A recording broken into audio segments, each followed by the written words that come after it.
itu kan moda daring. Nah, kita kadang-kadang melupakan moda luringnya, luar jaringan. Karena penggunaan moda daring ini ada beberapa kelemahan, ada beberapa kendala ya. Karena ada kecenderungan bahkan guru sendiri dalam mengelola pembelajaran jarak jauh ini masih ada kendala-kendala. Baik kendala dalam dia mengelola kurikulumnya, merencanakan pembelajaran, kemudian juga bagaimana dia ditekan harus menuntaskan kurikulum, target kurikulum dari kompetensi dasar kompetensi dasarnya. Kemudian juga ketika pandemi, guru kesulitan melakukan komunikasi dengan orang tua, karena orang tua itu akan menjadi mitra utama guru untuk mengadakan kegiatan belajar dari rumah. Ini kita baru bicara sekolah, belum bicara kursus, ya, belum bicara kursus, belum bicara pendidikan non formal lain termasuk pendidikan kesetaraan. Nah, kemudian di sisi orang tua juga kita mengetahui bahwa tidak semua orang tua itu mampu mendampingi anak belajar di rumah. Karena orang tua itu kan punya tanggung jawab. Dia harus bekerja, kemudian dia punya urusan rumah. Nah, kemudian juga ada kesulitan orang tua dalam memahami konten materi pelajaran. Kemudian bagaimana kemampuan orang tua dari sisi pemahaman psikologi anak, memotivasi anak mendampingi anak belajar di rumah.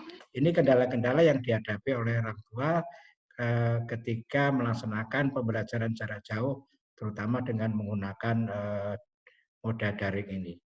Belum lagi kesulitan sinyal, kesulitan kuota ya. Nah, dari sisi siswa juga ada kesulitan, siswa itu kan mengalami kesulitan konsentrasi belajar dari rumah. Kemudian banyak sekali tugas-tugas ya. Dan tugas-tugas ini bikin senewan orang tua, ya kan? Bikin senewan orang tua. Kemudian banyak orang tua yang stres menghadapi anaknya karena terlalu banyak tugas. Nah, kemudian terjadilah peningkatan rasa stres, kemudian juga diikuti dengan rasa jenuh karena akibat dari isolasi yang berkelanjutan. Nah, ini berpotensi untuk menimbulkan rasa cemas dan depresi bagi anak.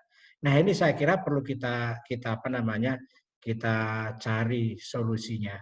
Dan ini merupakan kendala-kendala bagaimana kita melaksanakan pembelajaran jarak jauh, terutama ketika menggunakan belajar dengan menggunakan jaringan. Nah, bagaimana kita kemudian mengemas kurikulum pembelajaran dalam jaringan. Karena salah satu kendala PJJ ya, ada beberapa kendala, tapi yang ingin saya sampaikan terkait dengan implementasi kurikulum ini adalah salah satu kendala itu adalah penurunan capaian belajar. Kita akui mulai dari tingkat PAUD, kemudian SD, SMP, SMA, bahkan di tingkat perguruan tinggi itu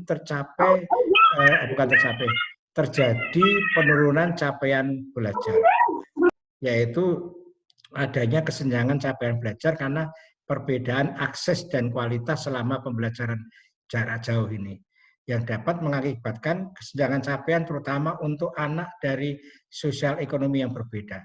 Jadi anak orang kaya dengan yang orang miskin akan berbeda bagaimana pencapaian belajarnya karena diakibatkan fasilitas yang dimiliki sangat berbeda. Nah, ini kemudian mengakibatkan risiko learning loss. Nah, beberapa studi menemukan bahwa pembelajaran di kelas itu sebenarnya menghasilkan pencapaian akademik yang lebih baik dibanding anak-anak itu menggunakan belajar jarak jauh, terutama dengan menggunakan moda luring. Ini beberapa temuan yang mengatakan demikian. Sehingga kita perlu mengantisipasi adanya isu-isu negatif PJJ ini, terutama bagaimana kita menggunakan kurikulum pembelajaran dalam jaringan. Kita perlu mengantisipasi. Nah, pemerintah beberapa waktu yang lalu di bulan Agustus ini sudah mengambil kebijakan bahwa untuk daerah-daerah yang zona kuning, kemudian juga zona hijau, itu boleh melaksanakan pembelajaran tatap muka secara dengan menggunakan protokol kesehatan yang tetap. Nah, kita tidak akan berbicara di di area ini, karena ini area gugus tugas. Nah, kita akan berbicara terkait bagaimana antisipasi isu negatif pembelajaran jarak jauh ini atau dengan belajar dalam jaringan, pembelajaran dalam jaringan, yaitu bagaimana kita mengembangkan kurikulum dalam kondisi khusus, kurikulum di era pandemi ini. Kemudian nanti ada juga isu, ada juga wacana ya. Kalau isu itu kan negatif, ada wacana bagaimana kita mengembangkan kurikulum pembelajaran dalam jaringan untuk menjadi kurikulum masa depan. Bagaimana kita menggunakan belajar dalam jaringan itu akan dipermanenkan. Ini kan yang kemudian menjadi wacana yang kemudian berkembang pro dan kontra. Tapi perlu kita cermati tadi, tidak semudah itu. Kita menggunakan kurikulum, menggunakan media pembelajaran dalam jaringan untuk mengimplementasikan kurikulum. Karena sebenarnya kurikulumnya itu sama sebenarnya. Ya, kurikulumnya itu sama. Tapi yang berbeda itu adalah bagaimana strategi mengimplementasikan kurikulum dalam jaringan secara untuk daring ini. Jadi kurikulum daring itu KD-nya sama. Hanya ketika kemudian sekarang ada berbagai persoalan, pemerintah di bulan Agustus ini sudah memberikan keputusan, ada keputusan menteri yang mengatakan bahwa bahkan di level satuan pendidikan itu boleh memberikan KD-KD yang esensial saja. Ya, kompetensi dasar yang esensial. Tidak perlu semua kompetensi dasar ini disampaikan. Nah, ini yang kemudian tadi saya katakan ada penurunan atau ada kesenjangan capaian belajar. Artinya ketika kita menggunakan kurikulum dalam PJJ di era pandemi ini ada relaksasi, ada kompetensi dasar yang bisa dikurangi. Nah, diambil KD-KD yang esensial. Nah, kemudian itu akan menjadi persoalan. Termasuk di tempat teman-teman, Bapak Ibu sekalian, di kursus itu akan menjadi kendala ketika kita tidak bisa menggunakan pembelajaran tatap muka, bagaimana kursus harus praktek begitu kan. Tapi saya kira ketika beberapa wilayah itu sudah bisa dikategorikan masuk zona kuning, teman-teman boleh mengadakan kegiatan praktek untuk meningkatkan kompetensi dasar keterampilan bagi teman-teman kursus, peserta kursus. Tapi bisa juga beberapa materi itu dikemas dalam kegiatan belajar dalam jaringan, pembelajaran dalam jaringan. Nah, itu perlu strategi, Bu dan Bapak sekalian. Nah, perlu strategi.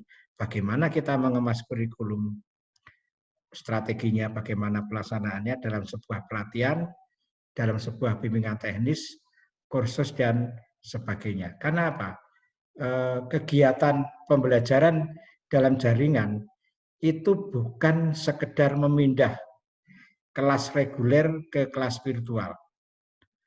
Akan terjadi kesenjangan pencapaian kompetensi dasar dan indikator pencapaian kompetensi. Nah, kemudian ketika kita mengadakan pembelajaran dalam jaringan, kemudian kurikulumnya sudah kita tetapkan, nah bagaimana?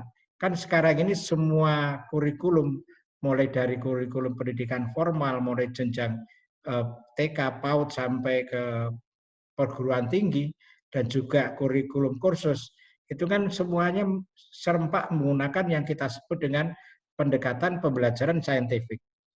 Ya, scientific learning. Ini yang harus kita upayakan tetap berjalan. Karena apa? Pendekatan saintifik, pembelajaran saintifik ini akan mendorong kita untuk menjadikan generasi emas di tahun 2045. Dan juga mendorong bagaimana peserta didik memiliki kecakapan abad 21. Bagaimana dia memiliki kemampuan berpikir kritis, kemampuan bekerja sama, kreativitasnya, kemudian berkomunikasi. Ini dilakukan dengan pendekatan pembelajaran saintifik. Nah, bagaimana kurikulum dalam jaringan ini bisa melakukan kegiatan yang menggunakan pendekatan saintifik. Ini yang menjadi kendala.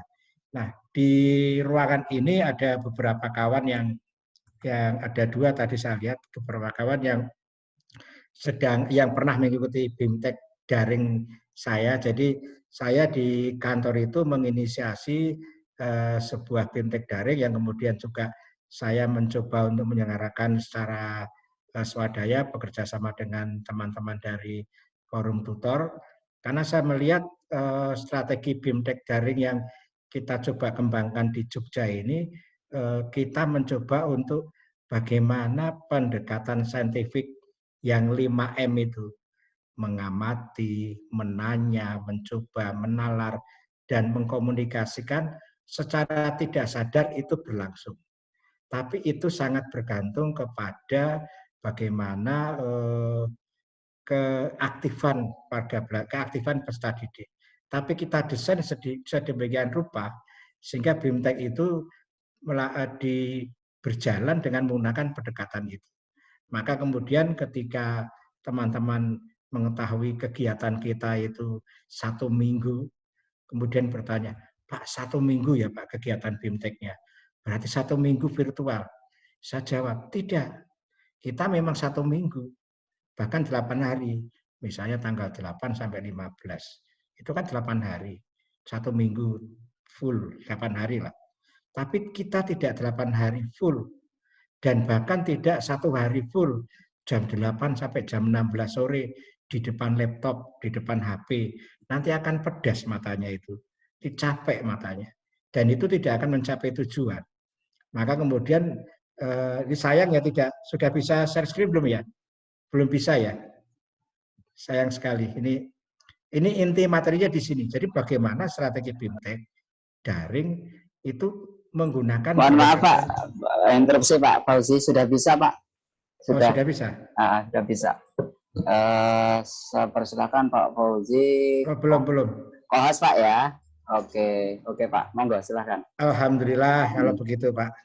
Nah, senang ini saya. Ibarat perang, senjatanya sudah diambil alih Pak. Oke. Ya. Ya, saya mulai dari sini ya. Sudah.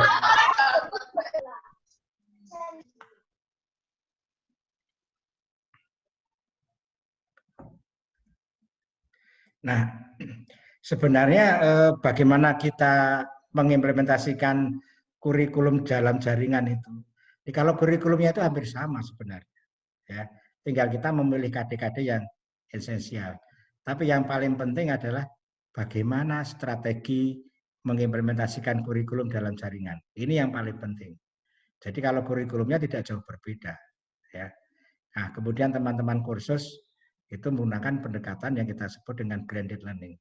Jadi ada kalanya dengan dalam jaringan, kemudian yang ketika menggunakan praktek-praktek ya harus tatap muka, bertemu di tempat kursus, bertemu di lab, bertemu di workshop ya, jadi harus bertemu. Nah ini kita perlu mengembangkan strategi implementasi kurikulum dalam jaringan. Artinya kan tidak semuanya dalam bentuk tatap muka virtual dan juga tidak semuanya dalam bentuk tatap muka konvensional atau di dalam kelas. Nah, yang menjadi persoalan bagaimana kita mengemas kegiatan pelatihan, kemudian bimbingan teknis, kursus, bagaimana implementasi kurikulum dalam jaringan. Nah, kita itu kan tidak sekedar memindahkan kelas yang yang reguler tatap muka biasa, kemudian kita pindahkan ke kelas virtual. Kita kan tidak sekedar memindahkan pembelajaran konvensional ke kelas virtual, dan itu akan capek. Saya pernah mengikuti sebuah BIMTEK ya di sebuah daerah diundang dan itu kegiatannya 4 hari, bahkan 5 hari, Senin sampai Jumat. Mulai dari pagi sampai jam 3 itu materi terus, materi. Pak, ini kan seperti BIMTEK biasa, Bapak pindah ke virtual, ke Zoom, capek itu tidak akan masuk, tidak insight materinya, tidak bermakna pembelajarannya. Nah, bukan seperti itu pembelajaran dalam jaringan. Kurikulumnya sama, tapi yang berbeda itu adalah strateginya. Yang berbeda strateginya. Karena apa? Pencapaian kompetensi dasar dan indikator pencapaian kompetensi itu harus kita jaga. Kita jaga bagaimana tetap bisa dicapai oleh peserta didik. Ya. Nah, kemudian pendekatan pembelajaran saintifiknya harus tetap berjalan. Ya, harus tetap berjalan. Nah, kalau kegiatan BIMTEK-nya itu hanya memindah dari kelas biasa kemudian dipindah ke kelas virtual, itu scientific learning-nya tidak jalan. Ya hanya masuk telinga kanan, keluar telinga kiri, masuk telinga kiri, keluar telinga kanan. Setelah selesai BIMTEK, apa yang kau peroleh? Dia nggak tahu apa-apa. Nah, ini yang karena apa? Kegiatan belajar virtual itu sangat rentan narasumber itu ditinggal masak, ditinggal nemuin tamu gitu kan, ditinggal macam-macam lah. Kan kita tidak bisa mengendalikan peserta didik, tidak bisa mengendalikan peserta kursus di dalam sebuah jaringan, walaupun sudah apa namanya diwanti-wanti agar apa namanya memutar menyalakan video. Tapi narasumber ketika saya sekarang ini sedang menayangkan slide, saya tidak tahu video peserta, yang tahu hanya host, ya kan? Tapi saya selaku narasumber, selaku penyampai materi ketika BIMTEK tidak tahu mana yang menyala videonya, mana yang tidak, kemudian mana yang meninggalkan kami, meninggalkan narasumber tidak tahu. Nah ini salah satu kelemahan belajar daring karena kita tidak bisa mengendalikan peserta secara langsung dalam untuk memfokus dia ke sini. Sehingga apa? Kita perlu strategi, ya. Strategi ini yang tadi saya sampaikan, saya mencoba menginisiasi dengan teman-teman di balai bagaimana agar sebuah BIMTEK itu bermakna. Dan itu kita menggunakan sebuah alur kegiatan yang rangkaiannya itu kita adopsi dari pembelajaran scientific learning. Nah, semua kegiatan itu kita lakukan dengan tes awal, kemudian nanti diakhiri dengan tes akhir ya. Dan ini kita buat dengan Google Form, karena sekarang kan sudah gampang itu teman-teman membuat itu. Dan teman-teman yang peserta mengakses juga sudah mudah. Walaupun pada awal-awal pandemi itu kita menggunakan seperti ini, masih banyak yang gagap. Dan sekarang pun itu banyak peserta yang masih bingung. Pertama kali kita menggunakan kegiatan ini, bahkan untuk masuk ke Zoom saja kita juga apa namanya, Pak, bagaimana cara masuk ke Zoom? Sehingga kemudian kita bikin manualnya. Ya, bagaimana masuk ke Google Classroom? Kita bikin manualnya dan kita cari YouTube-nya. Nah, kemudian kita bagikan. Ini loh caranya, ini loh Pak caranya masuk ke Google Classroom, caranya menuliskan, menggabung kelas, kemudian cari tuliskan kode kelas dan kemudian cari apa namanya tugas kelas, kemudian cari materi, kemudian cari penugasan. Itu kita latih di sana dan ternyata luar biasa. Ini menjadi pembelajaran bagi semua peserta yang mengikuti BIMTEK. Jadi kita awali dengan penyajian materi. Ya, kegiatan kalau kita ingin bermakna untuk melakukan kegiatan pembelajaran daring. Saya ambil contoh saja ini BIMTEK ya. Bisa nanti kita adopsi untuk kegiatan yang lain. Jadi pertama itu penyajian materi. Penyajian materi itu nggak perlu lama-lama. Satu jam pelajaran saja. 1 jam pelajaran. Di satu hari itu paling tidak hanya ada 2 materi, ya. Penyajian materi melalui virtual kita gunakan misalnya Zoom ya. Nah kemudian dilanjutkan dengan pendalaman materi. Nah pendalaman materi itu materi-materinya bisa kita unggah di Google Classroom, ya. Kita unggah di Google Classroom. Kemudian diskusi kita lakukan dengan WhatsApp. Kita bikin WhatsApp group. Saya pernah ketika di BIMTEK yang pertama kali waktu kami selenggarakan di kantor itu kita coba dengan pesan suara. Dan itu lebih mendekatkan ke peserta. Hanya kelemahannya pesan suara itu belum tentu didengarkan. Tapi kalau tulisan itu ketika dia buka otomatis dia bisa membaca. Tapi kalau pesan suara kan tidak, kalau tidak diklik, tidak dipencet, dia tidak akan mendengarkan. Ya.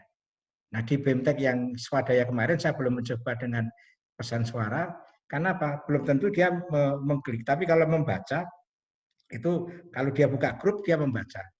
Hanya kelemahannya kalau kita menulis pendalaman materi ini, ketika menuliskan jawaban-jawaban itu kita butuh waktu yang agak lama. Tapi kalau kita dengan pesan suara itu ada apa ya, interaksi interpersonalnya itu muncul kalau dengan suara itu. Karena kita bisa menyapa, kemudian suara kita didengar oleh audiens. Jadi agak lebih secara psikologis itu ada kedekatan. Nah, setelah pendalaman materi, ini satu materi saja Ibu dan Bapak. Di satu materi, penyajian materi, kemudian pendalaman, dan mereka kemudian kita beri tugas. Tugasnya juga diunggah di Google Classroom ya. Tugasnya diunggah di Google Classroom. Nah, kemudian mereka setelah ketika mengerjakan tugas, kita selalu mendampingi tanya jawab gitu ya. Tanya jawab, kemudian kalau ada kesulitan kita jelaskan. Nah, kemudian mereka mengirim tugas di Google Classroom. Nah, pada saatnya dipresentasikan. Ini melalui virtual. Nah, menurut saya ini merupakan rangkaian yang scientific learning-nya itu jalan. Karena apa? Di bagian akhir peserta didik itu harus mengkomunikasikan. Dan sebelumnya dia akan mencoba untuk mencari tahu bagaimana di materi-materi yang ada di Google Classroom. Dan di Google Classroom itu pun saya unggah materi-materi yang apa namanya mudah-mudahan ada di sini ya. Maaf. Oke.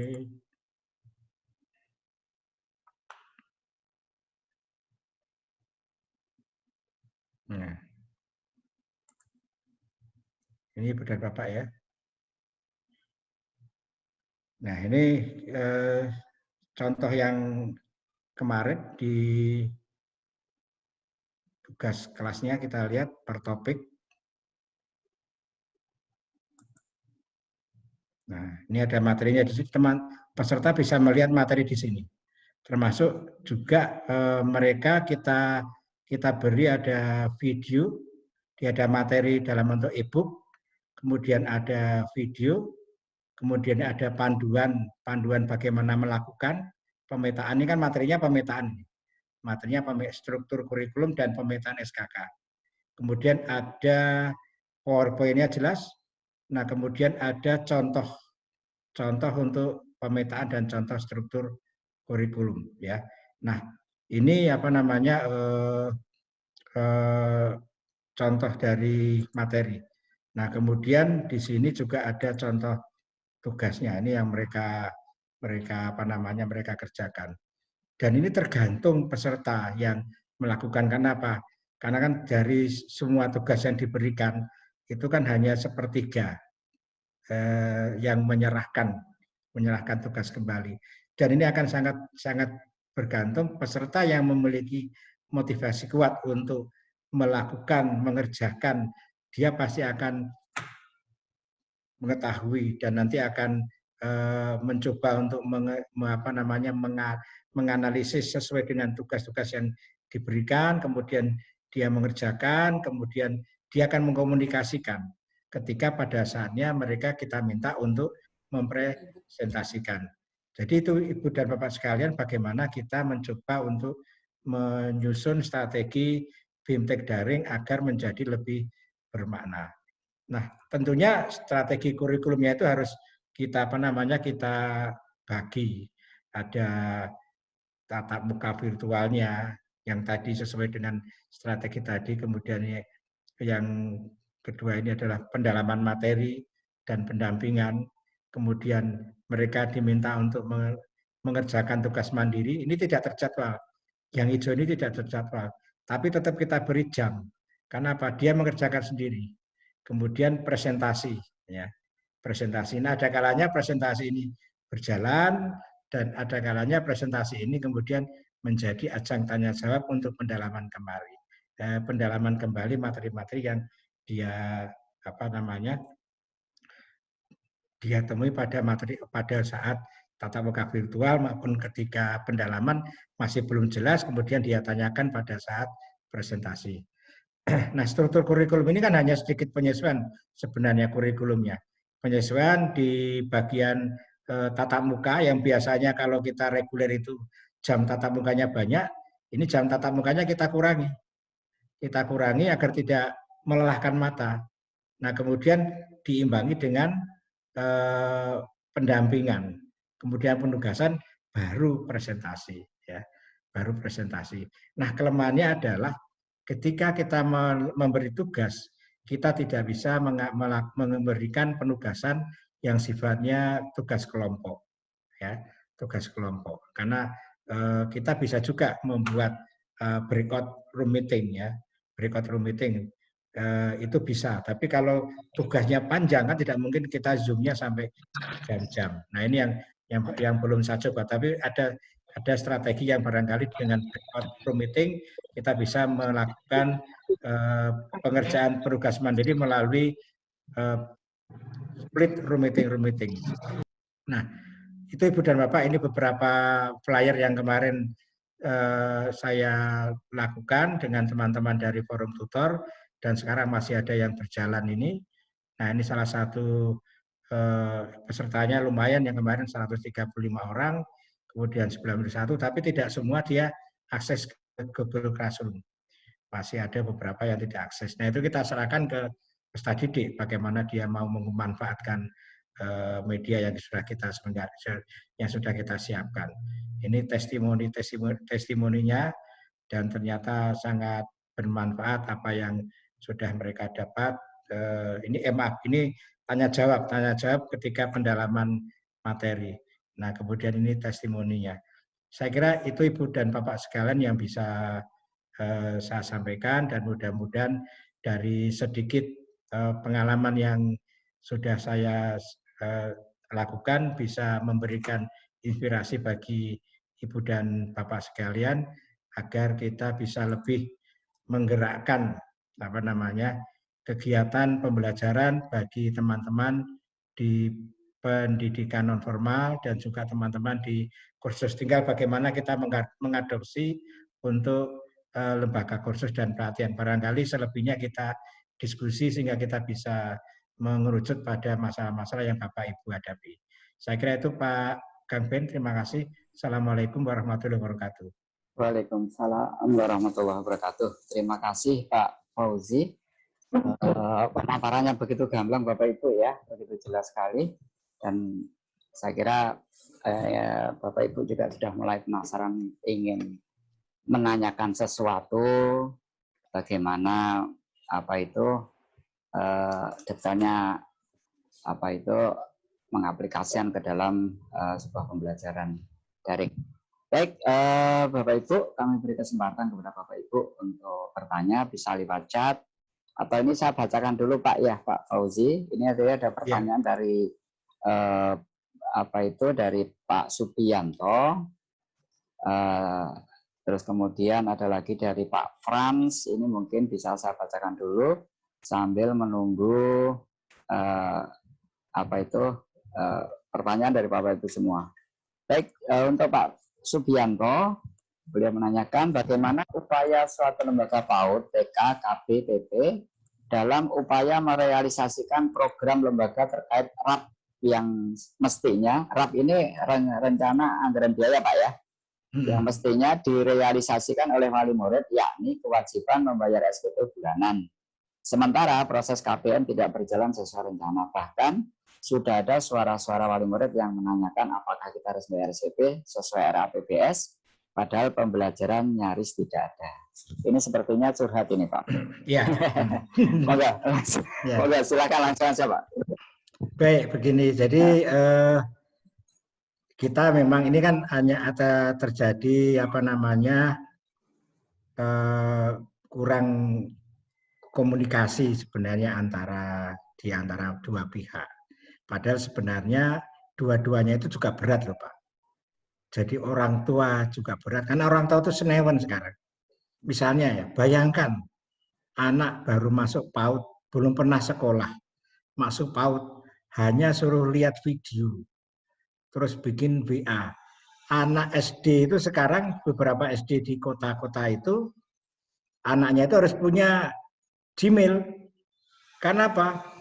Harus bikin Google Classroom, harus masuk ke Classroom, ke Google Classroom. Nah, mau tidak mau kan orang tuanya harus belajar itu apa Google Classroom kan. Ini sekarang apa yang terjadi seperti ini. Dan di satu sisi bicara orang tua dulu ya. Bicara orang tua dulu. Orang tua itu pusingnya luar biasa. Sehingga saya memahami ketika ada keluhan curhat dari Bapak Ibu yang dari TK tadi, wong ora tau mulak, ora tau diulang, nggak pernah ikut pembelajaran, kok masih ditarik SPP-nya. Itu kan. Ini dari saya, dari orang tua dulu. Nah, di sisi lain, guru. Guru itu juga sama saja sekarang ini. Jadi guru itu yang biasanya tidak harus menyiapkan konten, ya. Saya pernah melihat beberapa konten ya, terutama yang saya lihat yang SD ya. SD, kalau SMA dan sebagainya kan guru-gurunya itu sudah lebih form, lebih canggih. Sekarang mengenalkan pelajaran seni rupa itu ya, seni rupa. Kelas 1 SD. Guru harus dipaksa menjelaskan secara virtual. Yang ketika proses belajar biasa, guru itu nggak perlu mikir dengan menyiapkan bahan. Guru sekarang harus menyiapkan garis besar media belajarnya, kemudian menyiapkan kamera, menyiapkan tripod, menyiapkan HP, kemudian dia harus menyimpan, kemudian harus mengedit, kemudian baru dia menyiarkan pada saatnya. Anak-anak sekarang bagaimana? Assalamualaikum warahmatullahi wabarakatuh. Selamat ketemu kembali, sehat-sehat anak-anak sekalian. Sekarang pelajaran seni rupa ya. Sekarang pelajaran seni rupa. Seni adalah keindahan. Rupa dia itu harus menggambarkan kontennya itu kan tidak hanya sekedar ngomong di kelas, harus menyajikan bagaimana menarik. Nah ini kan guru harus belajar bagaimana mengedit video, bagaimana menyajikan konten menarik. Begitu juga TK saya kira. TK juga sama. Bagaimana guru PAT itu harus mengajarkan untuk stimulasi tumbuh kembang anak. Yang sekarang kita terima itu kan ke orang tua itu kan orang tua harus mendampingi anak bagaimana suruh gambar, suruh meronce gitu kan. Nah, sementara dikira itu yang bekerja itu hanya orang tuanya. Nah, guru itu juga bekerja. Bagaimana kemudian dia melihat videonya, menganalisis, menilai bagaimana apa yang dilakukan oleh peserta didik. Jadi sebenarnya jam kerja guru itu sekarang lebih banyak daripada ketika dia pembelajaran reguler. Harus menyiapkan media. Kemudian nanti yang ngirim video itu kan mesti tidak tepat. Kalau dulu ketika sekolah TK jam 10 selesai. Kalau sekarang mungkin ada orang tua yang mengirimkan tugas atau video itu mungkin jam 12, bahkan mungkin sore. Nah, guru kan kemudian harus mengkoreksi, melihat gitu. Nah, ini yang barangkali perlu kita pahami bersama ya, semuanya dalam masa pandemi seperti ini. Nah, barangkali yang perlu kita win-win solution itu ya separuh-separuh. Jadi mungkin tidak ditutup, kasihan TK-TK-nya tutup itu nanti. Karena guru TK itu salah satu sumber pemasukan itu ya dari sumbangan orang tua, di samping BUP ya. BUP-nya itu kan tidak begitu banyak kalau TK dan kelompok bermain. Masih banyak pendidikan kesetaraan. Saya kira itu Kang Ben, barangkali saya tidak membela sana, tidak membela sini, tapi faktanya seperti itu. Sama-sama pusing sekarang itu semuanya. Orang tua juga pusing, guru juga pusing. Saya tuh mengalami loh ketika BIMTEK itu harus mengkoreksi semuanya. Itu juga butuh waktu ekstra gitu loh. Kalau misalnya BIMTEK biasa kan teman-teman kerjakan secara kelompok, hanya mengoreksi tugas kelompok gitu loh. Saya kira itu Kang Ben. Terima kasih. Baik, terima kasih Pak Fauzi. Bagaimana Pak Subianto, mungkin ada tanggapan? Halo Pak Subianto. Halo Pak Subianto, monitor. Oh baik, ya, tidak ada yang resen Pak Fauzi. Sepertinya Pak Subianto juga sudah, saya kira sudah sudah memahami nggih. Terus berikutnya ada pertanyaan dari Pak Fran. Ya, Pak Fran, yaitu selamat malam Pak Fauzi, bolehkah materi-materi esensial pada setiap materi pelajaran di program pendidikan kesetaraan disajikan dalam bentuk pembelajaran luring, sedangkan materi-materi non esensial maupun pengayaan disajikan dengan menggunakan pembelajaran daring. Ngaten nggih, monggo Pak Fauzi. Baik. Saya mungkin sedikit menayangkan untuk menjawab pertanyaan Pak Fran ini. Menayangkan ini sedikit aja.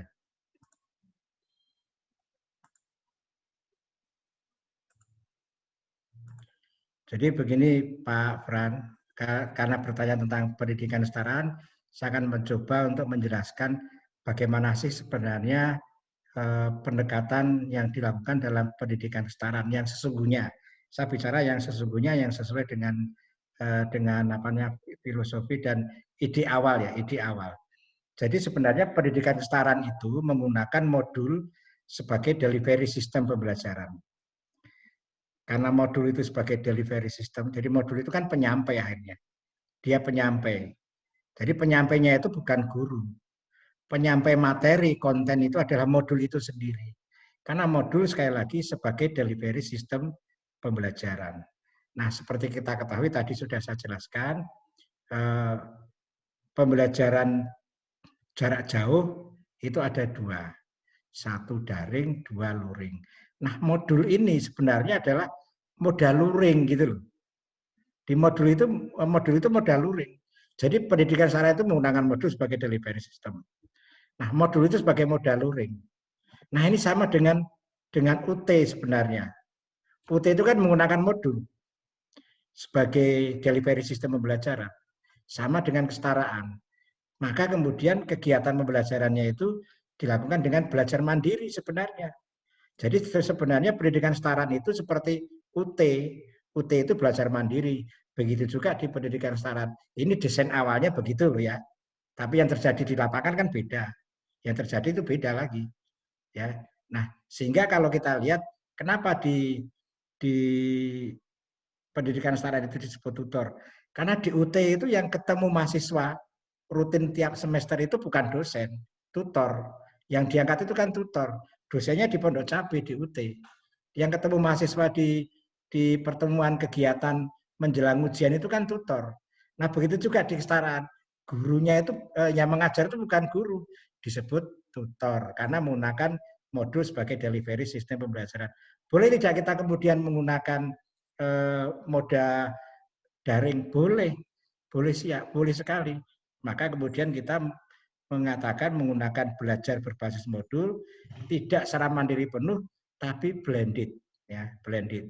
Jadi seperti tadi Pak Pran katakan itu sebagai salah satu upaya untuk pengayaan. Karena apa? Kelemahan belajar modul itu adalah peserta didik itu masih memiliki kelemahan pada tingkat literasi, kapasitas literasinya yang rendah. Sehingga perlu ada pembelajaran tatap muka.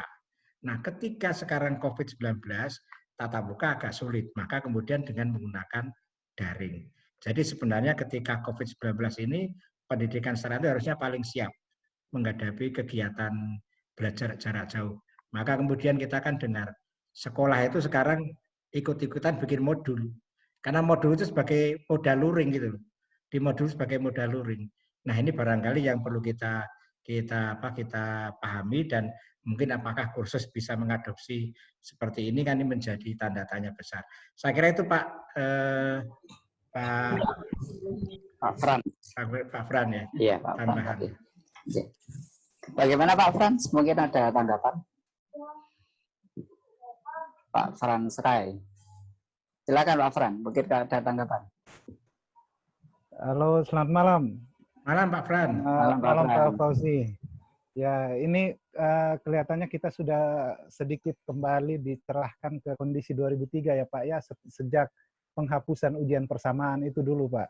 Iya. Yang mana kita kembali ke konteks modul. Tetapi dalam perjalanan itu kayaknya terjadi pergeseran mulai dari KTSP muncul itu di 2006, seolah-olah ada kesan memformalkan pola pembelajaran di pendidikan non formal, sehingga banyak teman-teman di lapangan akhirnya mengeluh bahwa seolah-olah alokasi waktu untuk tiap mata pelajaran itu serba tidak cukup.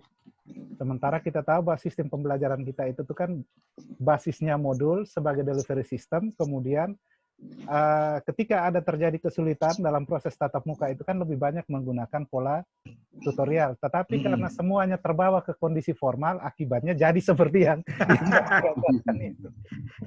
Tetapi ya syukur dengan COVID ya kita kayaknya kita harus kembali ke kiblat kita, jalur pendidikan kesetaraan, dan mungkin model ini juga bisa diadopsi sama teman-teman di program kursus juga, Pak. Ya. Mungkin dari saya sedikit tanggapan berkaitan dengan penjelasan Bapak tadi. Makasih, Pak. Ya. Terima kasih, Pak Fran. Ya. Jadi Pak Fran nampaknya paham dengan sejarah pendidikan kesetaraan karena memulai dari ujian persamaan. Mantan ya, ini fasilitator 2003, Pak, di sekolah. Alhamdulillah ya. Jadi ketika kemudian terbentuknya diundangkannya Undang-Undang Nomor 20 tahun 2003 tentang Sistem Pendidikan Nasional kan otomatis ujian persamaan kan dihapus ya Pak ya. Ujian persamaan dihapus dan saat itulah kemudian muncul pendidikan kesetaraan. Dari awal itu idenya itu mengambil UT sebenarnya yang seperti saya ceritakan. Tapi kan pergeseran ke sini kan kemudian menjadi belajar, kalau tidak belajar di kelas nanti nggak kayak sekolah gitu loh.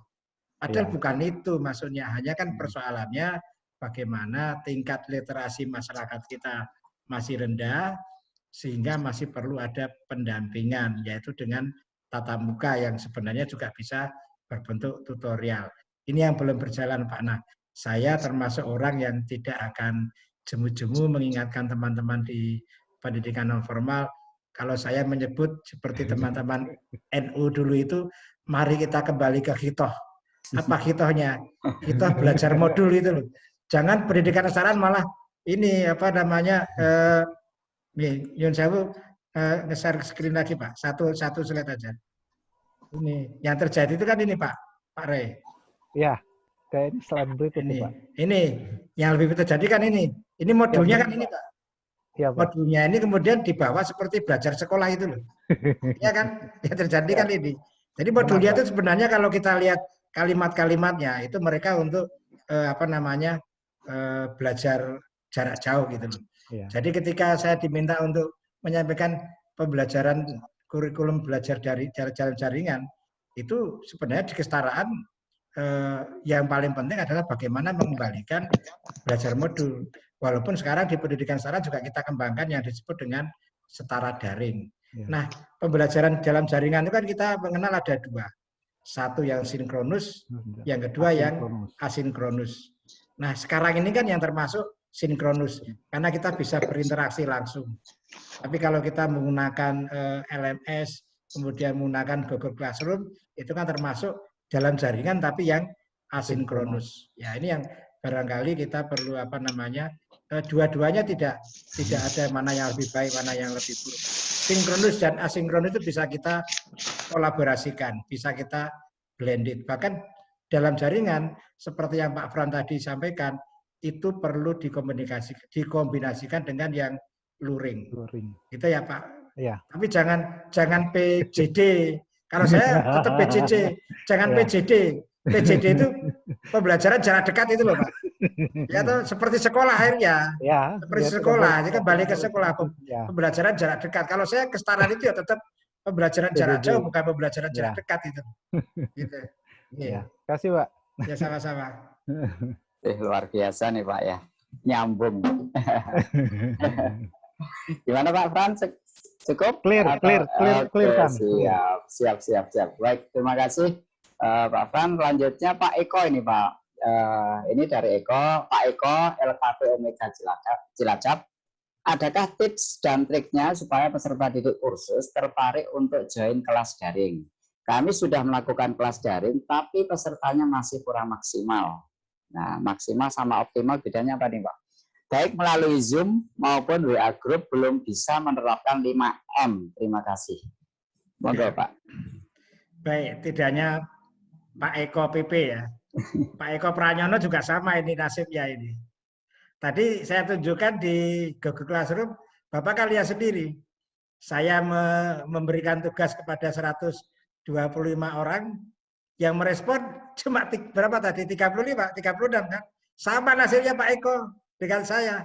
Artinya apa? Partisipasi peserta didik itu pasti belum optimal gitu, belum optimal. Ini barangkali akan berangkat dari mereka yang memiliki kebutuhan belajar. Mereka yang butuh itu mereka yang akan aktif untuk mengakses ke media kita. Itu. Nah, sekarang persoalannya adalah bagaimana kita menciptakan agar kegiatan kita itu dibutuhkan mereka. Saya sudah mencoba di 2 kegiatan Pak Eko dan Kang Ben dan Bapak Ibu semuanya. Di 2 jenis, satu yang gratis, satu berbayar. Beda Pak, beda itu. Beda jauh sekali. Yang gratis itu yang diselenggarakan kantor, yang mereka dapat uang pulsa. Kalau yang berbayar itu yang ikut bayar. Dan itu yang minatnya lebih tinggi. Minatnya lebih tinggi. Dan nggak bikin senewen. Kalau yang gratisan itu ya bikin senewen, Pak. Artinya ya sikapnya juga kadang-kadang nggak pas. Nah, barangkali ini kalau kita menciptakan kegiatan, itu bagaimana kita bikin agar mereka itu butuh dengan apa yang kita lakukan. Sehingga bagaimana kita bisa menangkap kebutuhan mereka. Pertama menangkap kebutuhan mereka. Jenis kursus apa, jenis keterampilan apa yang mereka membutuhkan. Sekarang ini kan sedang pandemi ini kemudian membuat yang namanya aktivitas YouTube itu kan meningkat pesat. Apa yang dibutuhkan? Videografi, ya kan? Bagaimana kita membuat pelatihan videografi yang sangat sederhana, mulai mencari ide, kemudian menulis skrip, kemudian mengambil gambar, kemudian mengedit, kemudian kita posting di YouTube. Itu mungkin perlu kita bikin terkait dengan program kursus kita. Walaupun kursus kita itu bukan terkait dengan apa namanya, dengan keterampilan videografi, misalnya memasak, kuliner ya. Kuliner itu mereka mungkin untuk menarik juga kita bikin konten-konten dalam bentuk YouTube kan. Nah ini bisa menarik mereka. Itu Pak Eko dari Omega Cilacap ya. Iya. Dan jangan khawatir, memang itulah kehidupan. Ada yang sangat tertarik, ada yang tidak. Jangan khawatir, banyak temannya termasuk saya Pak. Dan saya masih semangat itu. Membangun empati ya Pak. Iya. Baik Pak Eko, monggo mungkin ditanggapi, ada tanggapan dari Pak Eko? Cilacap maksudnya. Oke, baik sekali. Terima kasih atas waktunya. Kebetulan kan itu memang sebenarnya kursusnya kita kan berbayar untuk peserta didiknya kemarin itu, karena cuman kepotong awal itu pas pertengahan ada pandemi masuk, akhirnya kan diberhentikan dan belajar dari rumah itu kan. Tapi masih tetap hasilnya kurang maksimal kayak gitu loh. Ya mungkin kalau boleh tahu kursusnya apa Pak Eko? Kita kursusnya perhotelan. Oh, perhotelan. Iya. Oh, perhotelan itu sebenarnya bagus sekali mereka itu kan. Iya, Pak. Jadi anak-anak memang kayaknya mungkin belum bisa mengikuti perkembangan zaman kayaknya. Iya. Ya mungkin tapi pelan-pelan mungkin nanti bisa diimplementasikan lebih bagus lagi. Ya. Terima kasih atas. Jadi memang gini Pak Eko ya, dan juga Bapak Ibu yang lain, untuk jenis kursus ini kita memang pada saat pandemi ini kita akan mengalami masa yang sulit ya Pak Eko ya, dan Bapak Ibu yang lain. Dan itu saya paham. Beberapa kursus mungkin yang meningkat, tapi beberapa jenis kursus akan mengalami masa sulit. Dan kita pada saat ini ya bagaimana kita bisa bertahan dulu saja. Bertahan menghadapi masa-masa yang sulit ini, dan ini kan sudah mulai bergerak ekonomi Pak Eko ya. Sudah mulai bergerak sehingga wisata sudah mulai jalan, hotel sudah mulai jalan. Nah, sehingga mudah-mudahan kursus Bapak juga mulai rame lagi kan gitu. Amin. Amin. Nah, ini kita bersama. Saya kira itu Pak Eko, terima kasih. Terima kasih. Baik, terima kasih Pak Eko. Berikutnya Pak Taufik, mau disampaikan sendiri Pak Taufik? Monggo, Kak. Pak Taufik monitor. Kalau tidak, coba saya bacakan ya Pak Taufik ya. Pak Taufik Hidayah. Dalam pembelajaran atau penyajian materi daring, yang ideal apakah harus sesuai kurikulum? Misalnya dalam kurikulum 3 jam, cukupkah hanya dengan 10-20 menit? Begitu Pak Fauzi. Ya, oke. Baik. Jadi maksudnya begini, ketika dalam kegiatan reguler butuh waktu 3 jam gitu kan. Tapi 3 jam itu kan terbagi dengan beberapa segmen kegiatan pembelajaran. Ada langkah-langkah kegiatan pembelajaran yang berupa untuk penguasaan materi, ada langkah-langkah penguasaan kompetensi pengetahuan maksud saya, kemudian ada langkah-langkah kegiatan pembelajaran untuk penguasaan kompetensi keterampilan. Sebagaimana kita ketahui, konstruksi kompetensi itu kan ada 3. Kompetensi sikap, terbagi lagi sikap spiritual, sikap sosial, kemudian kompetensi pengetahuan, dan kompetensi keterampilan. Nah, ini dilakukan dengan kegiatan langkah-langkah pembelajaran. Nah, ketika masa pandemi ini, langkah pembelajaran yang untuk mencapai kompetensi dasar itu bisa dilakukan dengan virtual, ya kan? Dengan virtual. Nah, sedangkan langkah pembelajaran yang dilakukan untuk mencapai kompetensi dasar keterampilan tentunya harus praktek, ya kan? Nah, prakteknya itu bisa 2.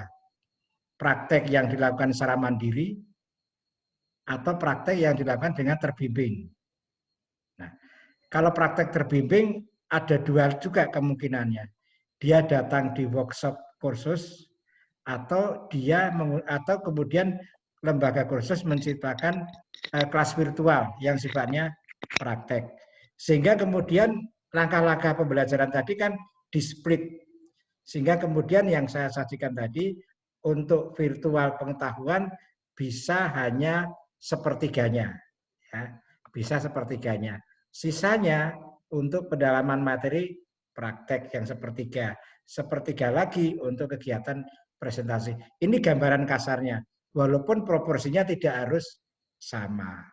Karena ketika kita menggunakan pembelajaran di masa pandemi, kita harus bisa memilah mana yang bentuknya untuk virtual, mana yang untuk kegiatan mandiri, pendalaman materi secara mandiri yang mengarah pada kompetensi pencapaian kompetensi keterampilan, dan mana yang kemudian untuk kegiatan mempresentasikan, yang menunjukkan agar kita tahu bagaimana peserta didik itu sudah menguasai kompetensi dasarnya, baik kompetensi dasar pengetahuan maupun kompetensi dasar keterampilan. Kira-kira begitu Pak Taufik Hidayat ya. Jadi tidak ada patokan yang baku berapa persen, tapi tergantung langkah-langkah pembelajaran yang kita susun dalam sebuah silabus kegiatan pembelajaran. Ya, masih. Pripun Pak Taufik, mungkin ada tanggapan? Jelas. Oke. Siap.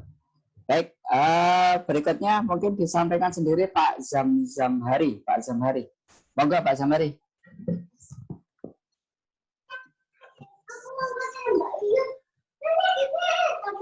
Silakan Pak. Oh, ya. Selamat malam Pak Eko, Pak Bauji. Selamat malam. Videonya mana Pak ini Pak? Bang Ben. Iya. Ya, maaf nih. Iya nih, kami kan dari LKP kursus juga Pak ya. Iya. Jadi udah mencoba melalui daring gitu ya. Tapi ya itu permasalahan seperti Pak Uji sampaikan, peminatnya apa ya? Memang. Iya. Apakah memang ada metode? Nah, tempo hari saya mencoba dengan luring di blend gitu Pak.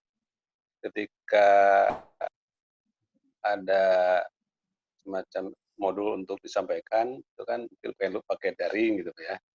Yeah. Jadi ketika praktek, kami pakai tatap muka karena memang ini ada kursus atau kecantikan Pak ya. Jadi memang ada kontak fisik gitu Pak, kontak fisik. Jadi. Tapi tetap kami gunakan protokol kesehatan, kayak masker, face shield, terus mencuci tangan, terus untuk kontak memakai sarung tangan gitu Pak ya. Nah itu yang saya dicoba gitu.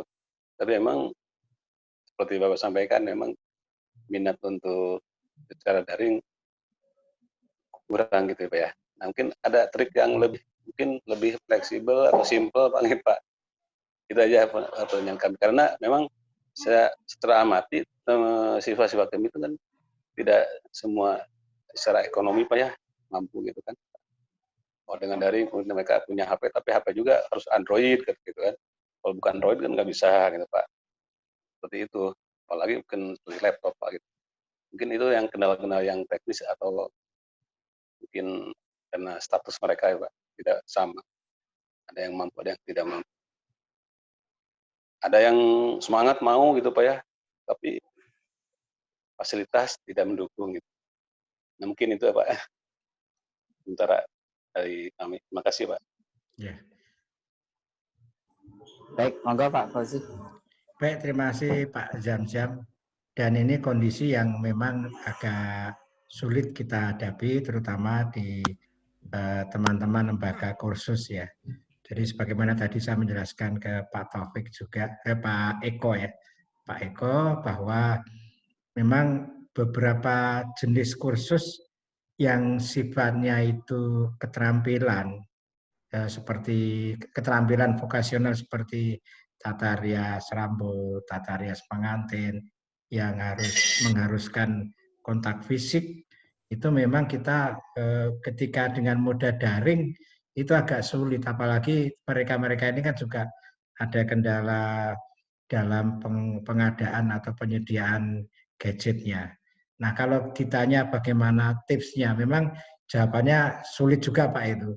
Bagaimana saya, ya kan sama-sama juga, karena ini dilema ya, dilema memang salah satu yang bisa kita upayakan adalah satu, kita menunggu kebijakan pemerintah agar wilayah Bapak yang misalnya masuk ke zona kuning, kemudian diperkenankan untuk melaksanakan kegiatan secara tatap muka.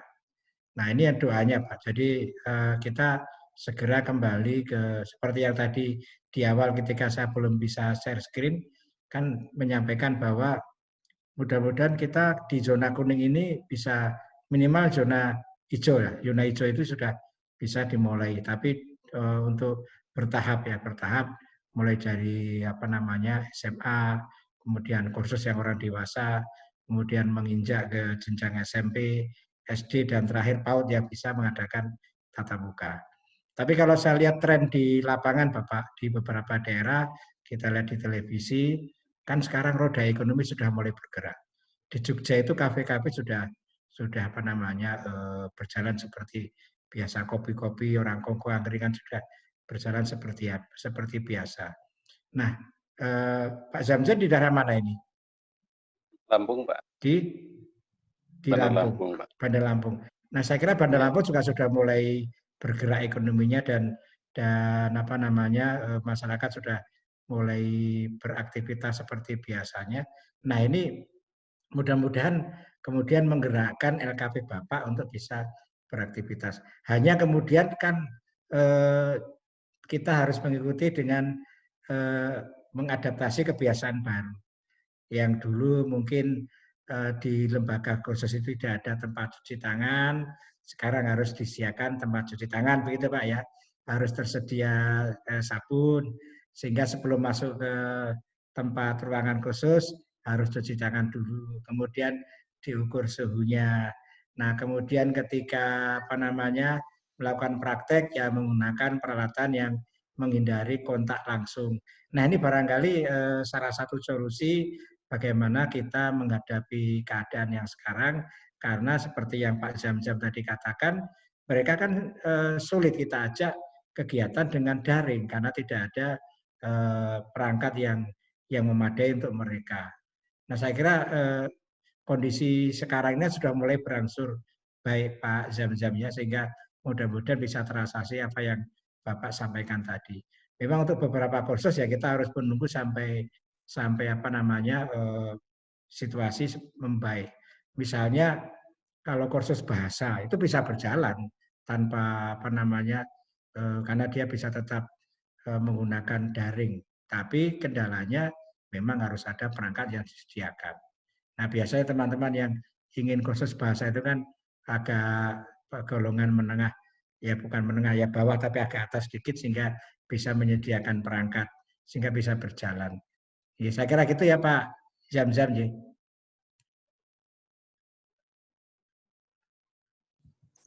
Bagaimana Pak Zam-Zam? Cukup? Atau mungkin masih ada mau disampaikan lagi Pak Zam-Zam? Baik, kita lanjut ya Bapak ya. Berikutnya Bu Lili Azizah. Silahkan Bu kalau mau disampaikan langsung. Bu Lili, monitor? Ya. Oke. Ya, ya. Ini mau menanyakan tentang kalau dengan sistem daring ini, meskipun sudah berjalan, tetapi juga masih banyak keluhan dari wali murid.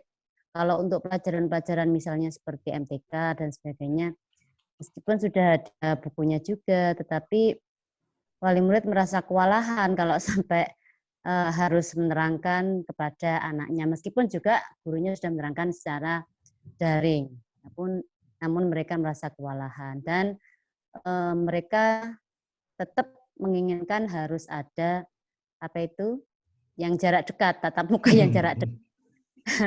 Yang seperti itu mensikapinya itu sepertinya kalau hanya khusus daring saja memang betul-betul kesulitan. Jadi ini gimana mensikapinya gitu loh.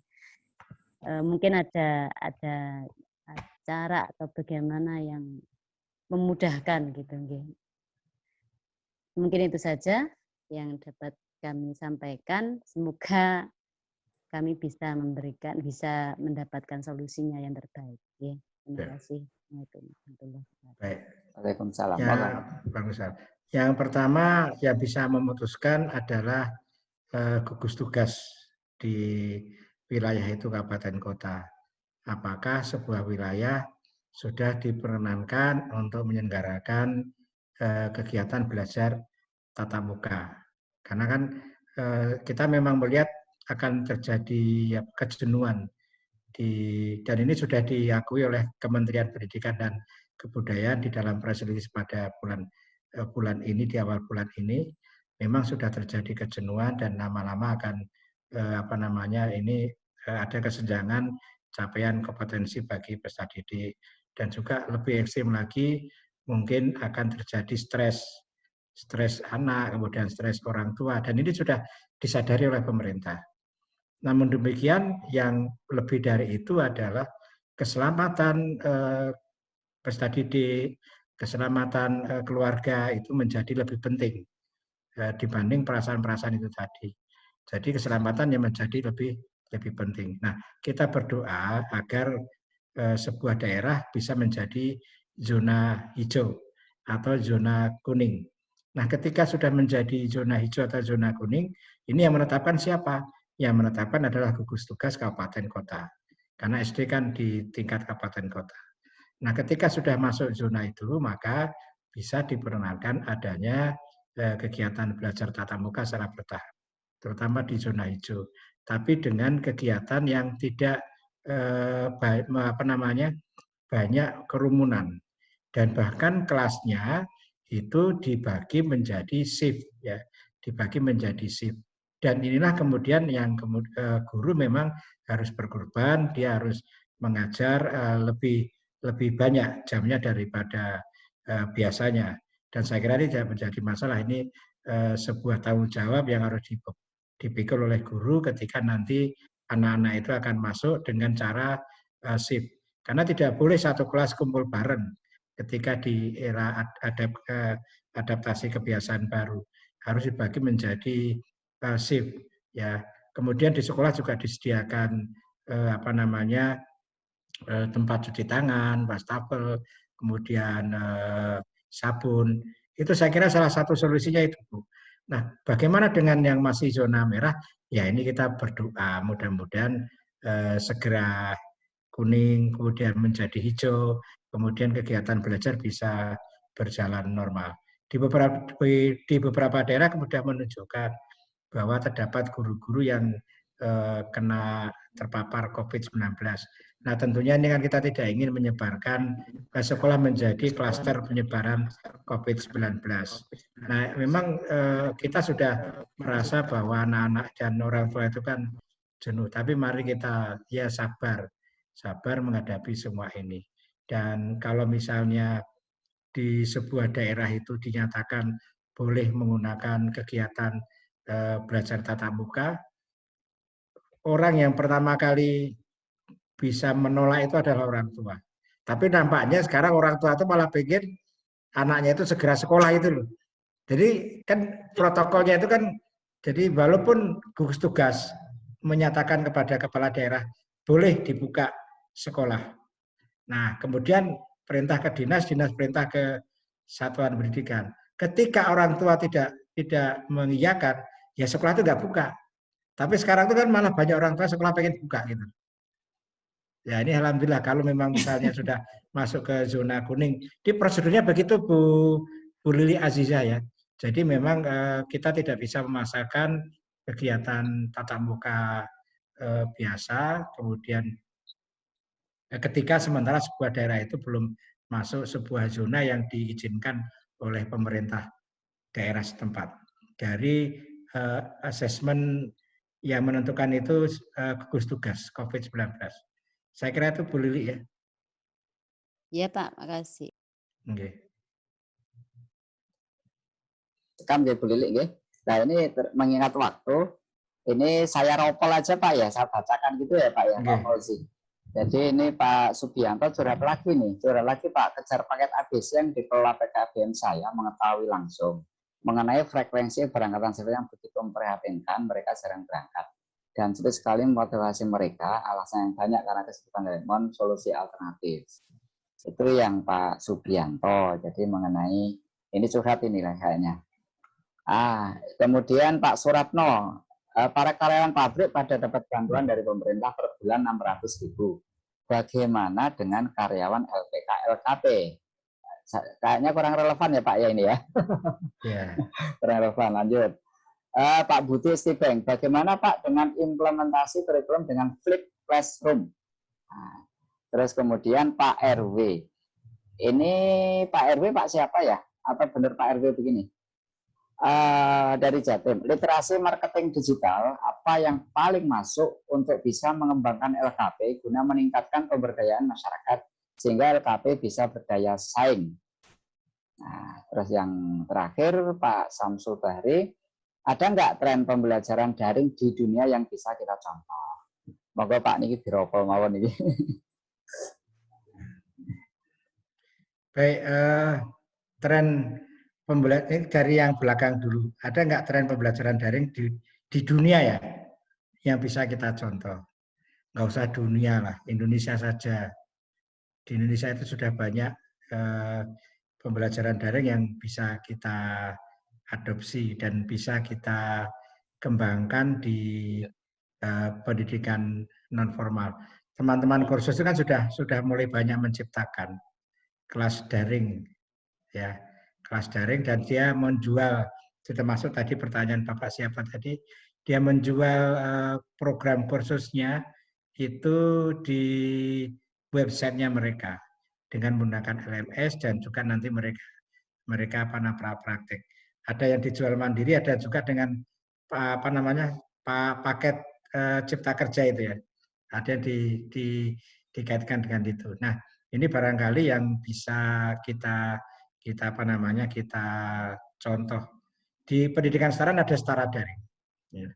Dan itu sekarang sudah dikembangkan, dan di Dapodik ada pilihan bahwa PKBM, apakah PKBM itu punya kelas setara daring atau tidak, di samping kelas reguler. Dan ini bisa kita gunakan baik secara sinkronus maupun asinkronus. Nah, tentunya sinkronusnya harus dengan menggunakan media tambahan, misalnya dengan Google Meet, dengan Zoom seperti ini, dengan Microsoft Teams, itu bisa digunakan. Kalau setara daringnya sendiri itu LMS, nah dia asinkronus. Tapi bisa dikembangkan atau ditambah, dilengkapi dengan yang moda sinkronus. Saya kira itu yang terakhir. Kemudian video pembelajaran perlu disiapkan ya. Terima kasih Pak Aneka. Beberapa saya punya kanal ya. Mungkin tadi karena perkenalannya tidak menggunakan slide, Bapak Ibu nanti bisa mengunjungi kanal YouTube saya. Saya di sana punya kanal bagaimana penjelasan tentang kurikulum 2013 pendidikan setara. Banyak hal yang saya tuangkan di dalam video-video itu, dan juga saya punya blog fauziab.com tentang berbagai pernik-pernik pendidikan non formal ya. Kalau ada juga kanal jalan-jalan, tapi Bapak Ibu kalau mau subscribe di situ juga alhamdulillah ya. Kanal-kanal ada 2 kanal YouTube saya, tapi yang terkait dengan non formal, pencerahan pendidikan non formal dan blognya juga. Nah, kemudian literasi digital. Ya ini tadi sudah saya sampaikan, teman-teman LKP sudah ada yang mulai mengkaji dan juga mengimplementasikan kait masalah ini, dan saya kira ini sudah dibahas di beberapa pertemuan sebelumnya, Kang Ben ya. Nah, bagaimana dengan implementasi kurikulum dengan flip classroom? Jadi ini bisa, Pak. Ini bisa kita kita lakukan, dan juga kita bisa blended dengan yang pembelajaran secara virtual atau daring, baik daring yang sinkronus maupun daring yang asinkronus. Nah, curhatnya nggak usah ya. Ya. Nah, kegiatan belajar paket C, ABC itu memang peserta didik tidak harus datang Pak ke satuan pendidikan. Karena tadi yang seperti saya jelaskan, kan pembelajarannya dia itu kan menggunakan PJJ dengan moda luring. Jadi benar dia tidak pernah datang itu benar. Jadi malah benar nggak datang karena berbasis modul kok, berbasis modul.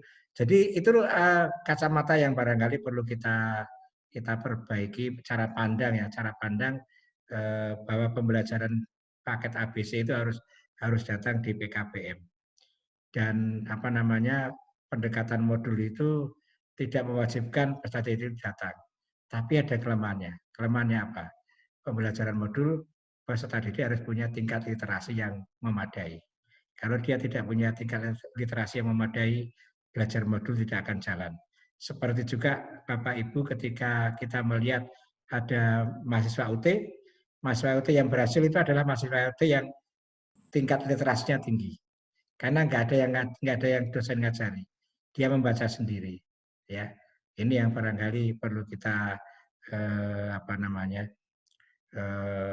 luruskan. Saya kira itu Pak Ben sudah semuanya Pak Ben.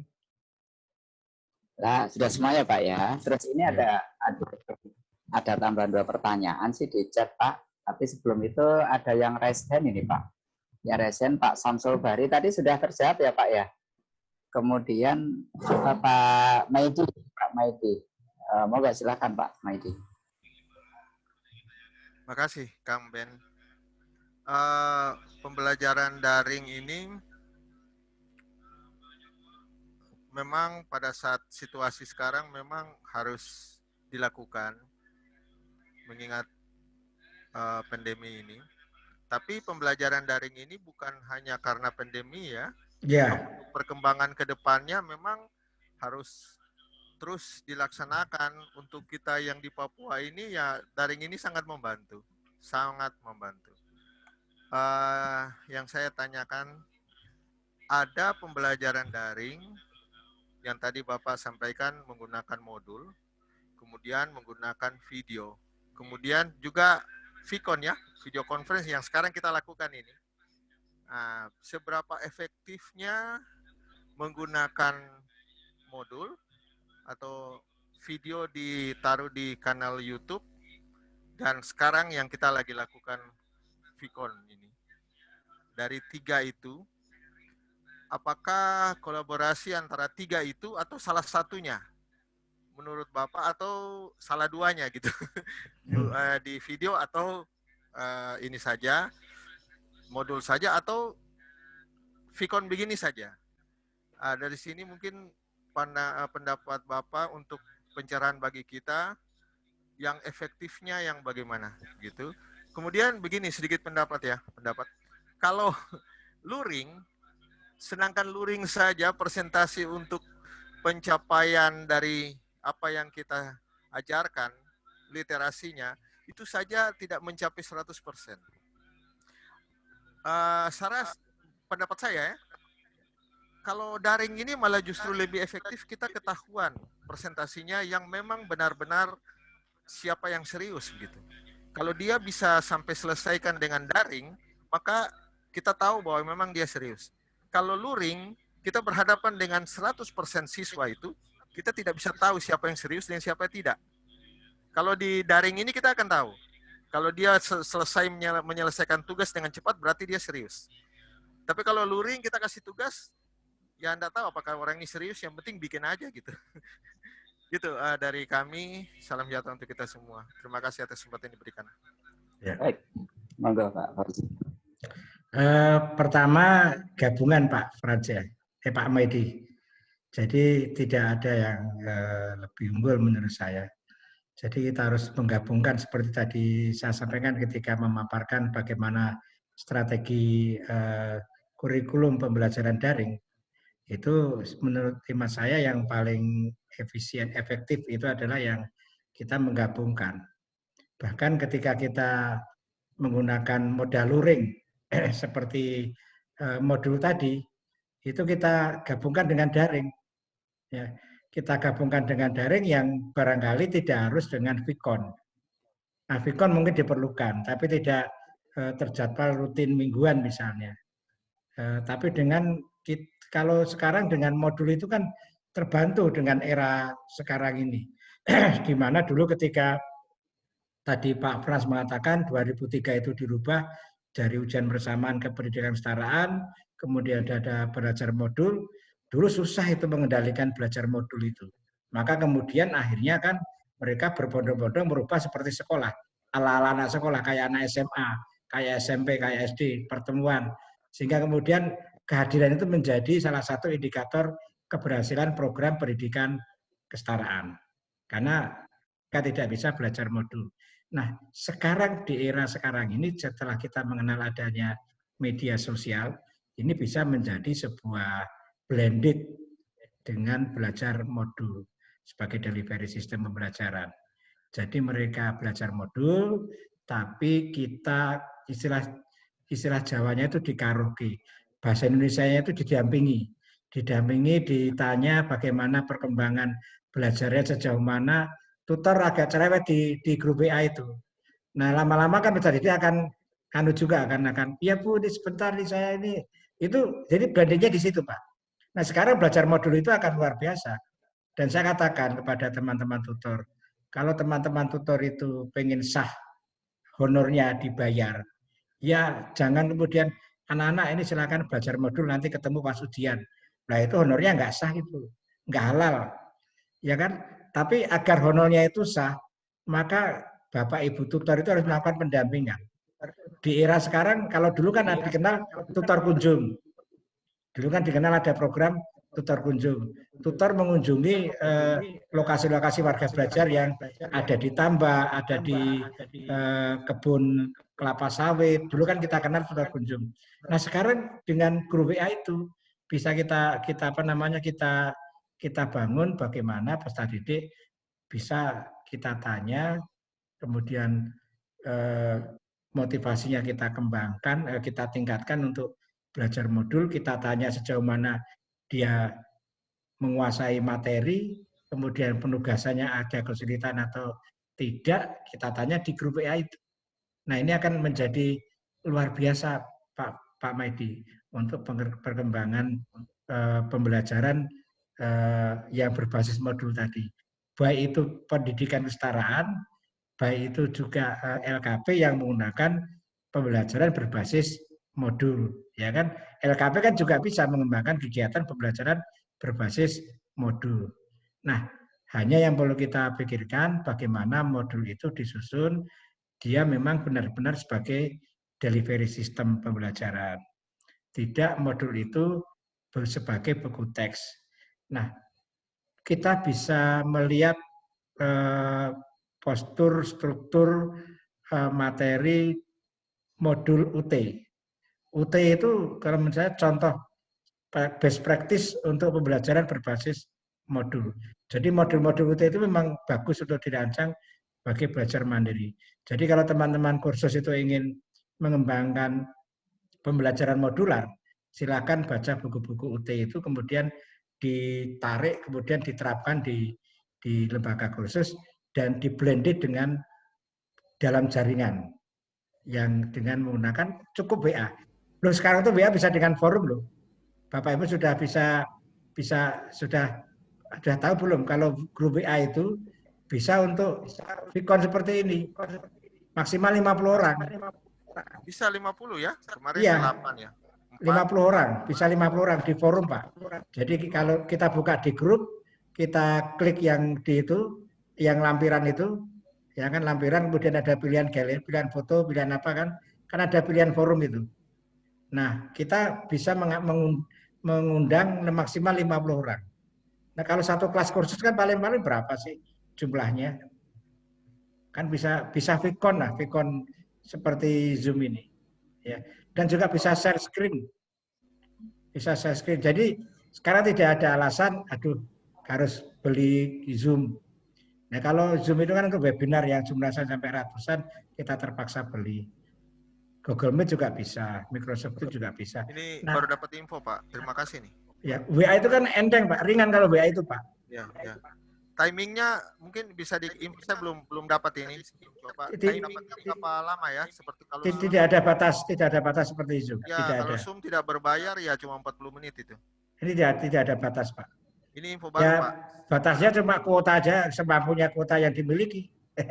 Ya, bandwidth-nya ya. Cuma pakai data, enggak pakai data kita aja. Ya betul. Pakai data masing-masing. Ya, memang saya sudah menerapkan modul. Memang informasi teman-teman, modul ini sebenarnya kita susun susah loh. Karena kita rangkum dari berbagai macam sumber, dari berbagai macam buku, dijadikan satu modul yang tipis. Jadi saya kalau nyusun modul itu, saya ambil sampai ada 5 sumber buku, saya jadikan satu itu. Memang agak kesulitan. Sebenarnya kalau guru-guru atau tutor-tutor menyusun modul itu luar biasa sebenarnya kalau susun sendiri. Saya pernah nyusun modul untuk Excel ya. Itu minta maaf saya sebut Excel ini, itu saya sekitar 5 buku dan saya susunnya hampir 1 tahun itu saya susun baru jadi itu. Sama dengan kita nyusun buku juga sebenarnya itu. Jadi nyusun modul itu sebenarnya tidak asal-asal juga. Karena bagaimana rupa untuk supaya para siswa itu bisa mengerti betul apa yang diajarkan itu. Ya. Oke, terima kasih. Yang paling ini ada usulan dari Pak Frans, bagus sekali Kang Ben. Jadi bagaimana besok kita membuat konten atau menyusun modul untuk pendidikan sarana dan LKP. Tapi saya usul LKP saja, karena kalau pendidikan sarana sudah dibuatkan modulnya oleh pemerintah, oleh direktorat. Ya. Sudah ada modulnya ini. Yang lebih penting pelatihan banyak sekali itu, banyak sekali pelayanan itu banyak, sangat banyak. Ya, bagaimana kita nanti mungkin sampel saja berapa satu modul yang mungkin lebih bisa digunakan untuk daring ya seperti komputer itu kan bisa. Kemudian bagaimana kita menyiapkan modul yang tingkat kesulitan untuk daring tinggi. Misalnya tata rias pengantin, tata rias kecantikan rambut. Ini kan tingkat kesulitannya untuk modul yang daring kan modul dan kemudian dikombinasi daring kan itu agak sulit. Jadi beberapa jenis kursus kan perlu kita kelompokkan. Mana yang bisa berbasis modul murni, mana yang perlu didukung dengan daring, dan mana yang perlu didukung dengan workshop. Itu barangkali perlu kita cluster ya kegiatan pengembangan modulnya. Nah ini ada yang minta gradasi untuk metode pembuatan. Nah untuk ini WA ya. Ini ada yang bertanya dari Pak DPC dari Tulang Bawang tadi. Di grup WA itu Bapak tinggal klik grup ya. Misalnya ini.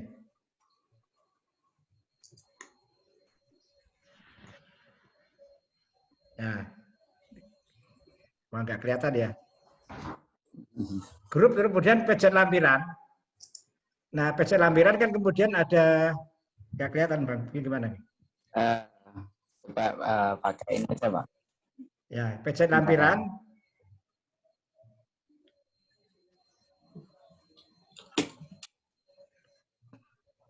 Wallpapernya Pak, terhalang dengan wallpaper.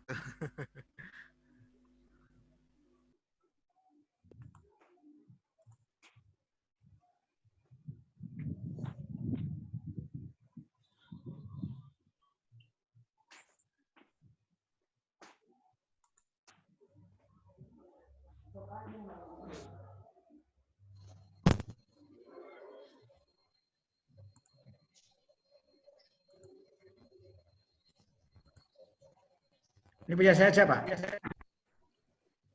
Oke, sudah ya Pak ya. Halo. Halo. Ya. Ini kalau pakai web, ini lampiran ini. Pejat. Nah ini Pak, forum ini. Nah kemudian ini memang terkoneksi ke Messenger. Ya, WA itu terkoneksi ke Messenger. Karena kita ketahui kan WA dengan Facebook kan satu grup. Nah kemudian langsung lanjutkan ke Messenger. Nah kemudian kita tinggal klik salin tautan. Salin tautan, disalin, terus kemudian dikirim ke sini, misalnya. Nah, dikirim ke sini, kemudian nanti mereka akan apa namanya, akan masuk di, kalau dia ngeklik di ini, dia akan masuk. Ini kalau saya klik nanti dia muncul ini. Tapi coba ya, ini grup dapoding nggak apa-apa ini. Nah ini nanti akan langsung masuk ke forum Messenger. Kemudian akan muncul apa namanya Pak, muncul seperti fitur kalau kita sedang Vicon. Ya. Sangat sederhana, sangat gampang, Pak.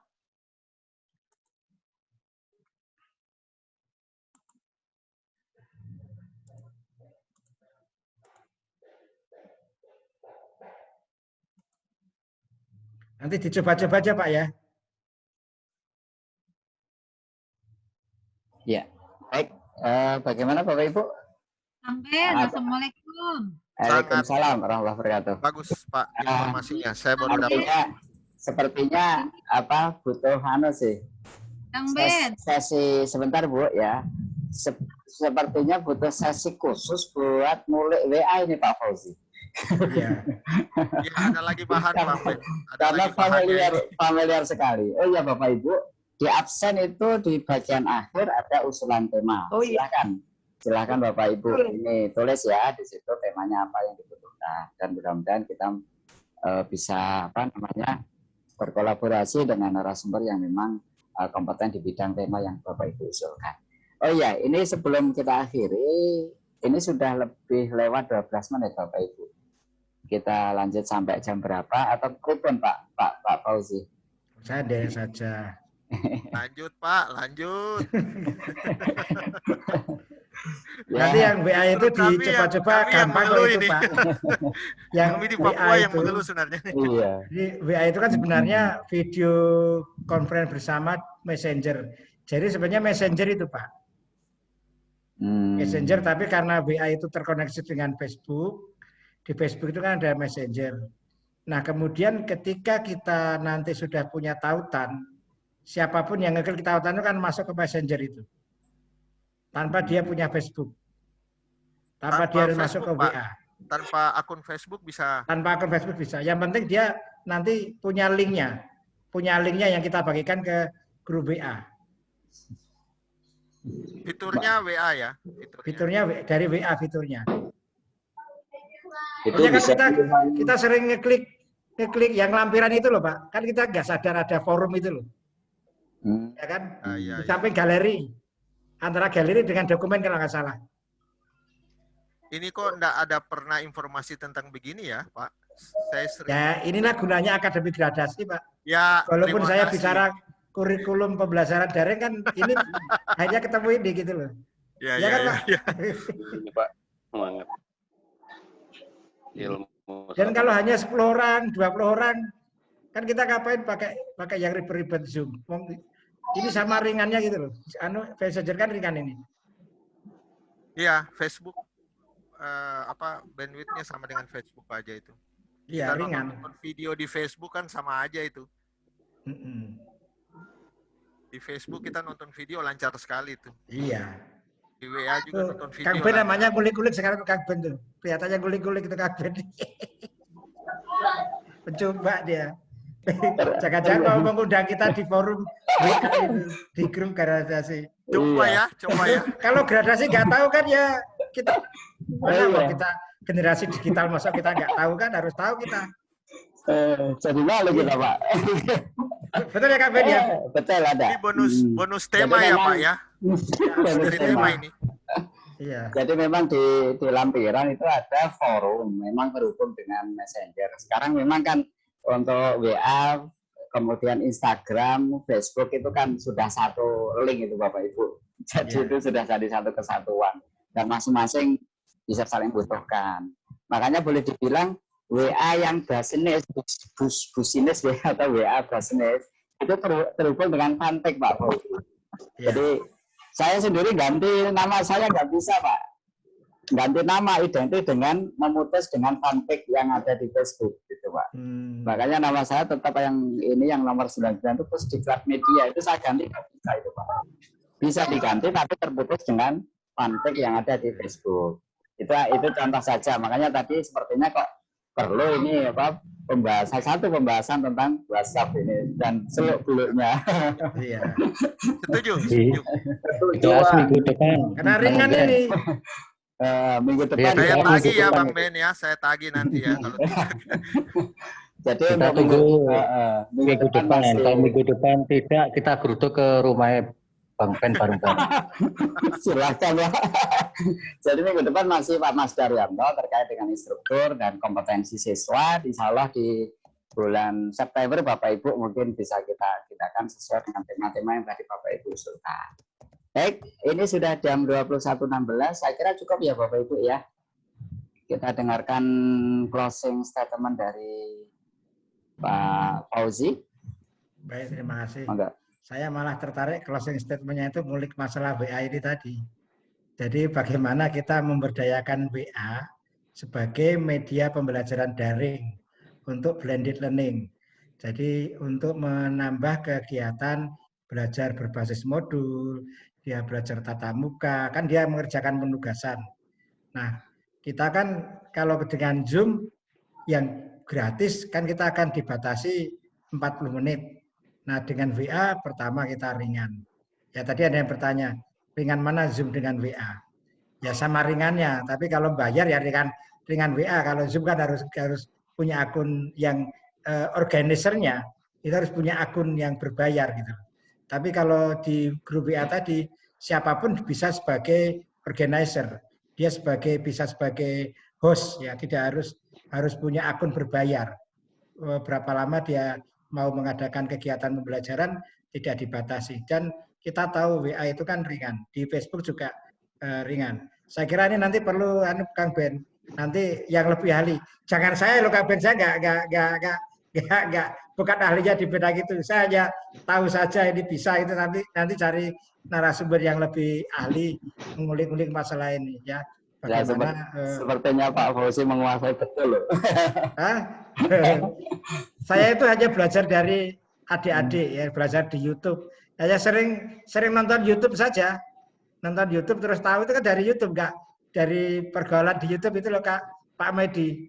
Hanya tahu dulu aja kalau Pak Medi nanti cari Mufid Masruroh. Ini ngaku autodidak ya? Bukan. Jadi nanti cari kanalnya Mufid Masruroh. YouTube ke 193.